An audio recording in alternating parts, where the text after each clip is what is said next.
Hello everyone. Today we have Dr. Karnika, who is advocate related to cyber law. Thank you so much, ma'am, to be Pleasure. with us.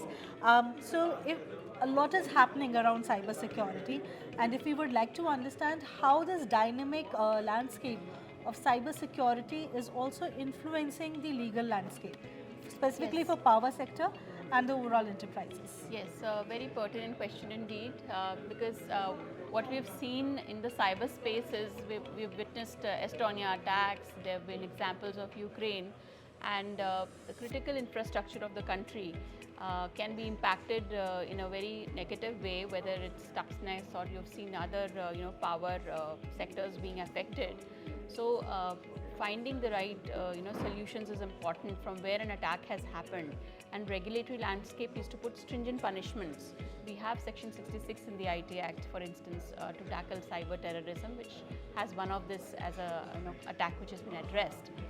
Then coming to the latest changes in the law, we've seen the DPDP Act come into force, and with the new data protection law, when we use say meters for power, now those also will take personal identifiable information, and that minute to minute how much is the consumption is going to go to the authorities. So that's something that the distribution network will have that data, and a lot of compliances will be required. Consent, the notice requirement, how it will be fulfilled, what data is being taken, for how long it is being kept, and what security measures, technical and organizational measures need to be put in place. Considering all that is important, and compliance of the same is very, very necessary. We're in times of AI. So today, with high risk regulatory systems will be, in fact, monitored. And when we say operational level, the high risk systems will be immediately regulated by the Digital India Act. That is the act which we are working on currently, and hopefully this will come into play very, very soon.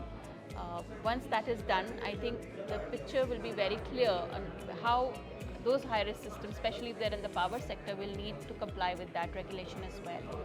So while the medium and low-risk systems may not be regulated immediately, but at least the high-risk ones will be immediately put under the scanner of the new law. So with this, there will be a lot of compliances, a lot of technical organizational measures which will have to be taken by the power sector as well to comply with the changing dynamics of this regulatory landscape in cybersecurity. Thank you.